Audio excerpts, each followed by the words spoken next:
আর এগুলো কোনো সুস্থ সমাজে কাম্য নয়। এই নির্বাচনের ফলাফল প্রমাণ করে দিয়েছে ঔদ্ধত্য এবং একদলীয় একচেটিয়া একাধিপত্যবাদ দীর্ঘদিন চলতে পারে না। কারোর ক্ষোভ থাকতে পারে, বিদ্বেষ থাকতে পারে, কিন্তু এ ধরনের ঘটনা যারা ঘটাচ্ছেন এটা সুস্থ স্বাভাবিক গণতান্ত্রিক সমাজে কাম্য নয়। এর সঙ্গে আমার দল দূর দূর পর্যন্ত যুক্ত নয়। তিনি বলছেন পুলিশ কেন এলো না, পুলিশকে খবর দেওয়া সত্ত্বেও জনপ্রতিনিধি কেন এলো না, পুলিশ কেন নেই?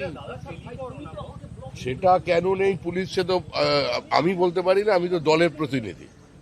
সেটা পশ্চিমবঙ্গ রাজ্য সরকার বলতে পারবেন, কারণ বিরোধী দলনেতা শুভেন্দু অধিকারীকে গাড়ির মধ্যে জীবন্ত পুড়িয়ে দেওয়ার চেষ্টা হয়েছিল উত্তরবঙ্গে।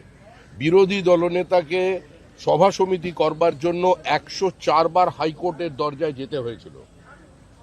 যা অত্যাচার তৃণমূল কংগ্রেস করেছে আমাদের কর্মীদের সঙ্গে, আমাদের মহিলাদের সঙ্গে,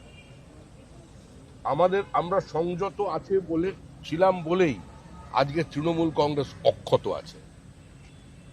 মায়ের সামনে ছেলে ভাত খাচ্ছে, তাকে গুলি করে খুন, মহিলাদের মাথা ন্যাড়া করে তাদের দিয়ে থুতু চাটানো, নৈহাটিতে পুরুষকে সম্পূর্ণ বিজেপি করার অপরাধে উলঙ্গ করে তাকে থুতু ফেলে চাটানো, বিজেপির হয়ে নির্বাচনে প্রতিদ্বন্দ্বিতা করার অপরাধে 5 লক্ষ টাকা জরিমানা দিয়ে বিধায়ক মানে পদপ্রার্থীকে তাকে বাড়ি ঢোকানো, অত্যাচার কিছু বাদ রেখেছে? সন্তোষ ট্রফি খেলা একজন ফুটবলার বাগবাজার অঞ্চলে থাকেন, সুইগির জিনিসপত্র সাপ্লাই করে নিজের জীবন ধারণ করে, বিজেপির বুথে বসেছিল, মা অন্যের বাড়ির গৃহ পরিচারিকা, বাবা প্যারালিসিস, একজন প্রতিভাবান ফুটবলার, তার নখগুলোকে সারাশিদি উপড়ে নেওয়া হয়েছিল। যান দেখে আসুন, সেগুলো কভার করুন। তারপরে যে তৃণমূল কংগ্রেসের এই বিধায়ক আর মন্ত্রীগুলো অক্ষত আছে না, এটাই হচ্ছে বিজেপির কারণে আছে। আমাদের জায়গায় অন্য কেউ থাকলে, যদি তৃণমূল থাকতো, আজকের ক্ষমতায় আসতো, আজকে এখানে আমি দাঁড়িয়ে থাকতাম না, আমার 500 কর্মী খুন হয়ে যেত। আর যদি কংগ্রেস বা সিপিআইএম হতো, তাহলে আজকে যিনি বলেছেন বিবৃতি দেওয়ার অবস্থায় থাকতেন না, অনেক আগেই লিঞ্চিং এর শিকার হয়ে যেত। যে অত্যাচার দক্ষিণ 24 পরগনায় হয়েছে, 3টে সভাপতির গাড়ি ভাঙা হয়েছে,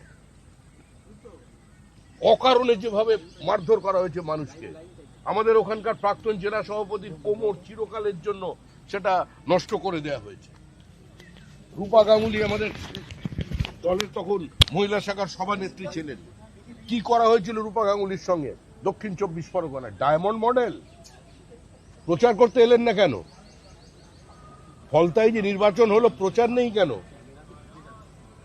কোথায় ডিজে, কোথায় রবীন্দ্রসঙ্গীত? এসব আর রাজনীতিতে চলবে না।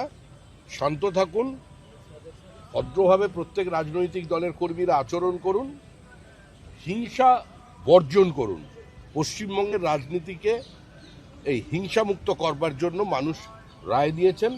মানুষের আবেগকে, মানুষের ইচ্ছাকে মর্যাদা দিয়ে সবাই এ ধরনের কাজকর্ম থেকে বিরত থাকুন। ধন্যবাদ।